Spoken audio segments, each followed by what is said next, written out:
హరిషడ్వర్గము తెగనరికే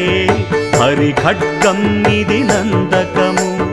బ్రహ్మలోకమున Brahma Bharati నాదాశీసులు పొందినదై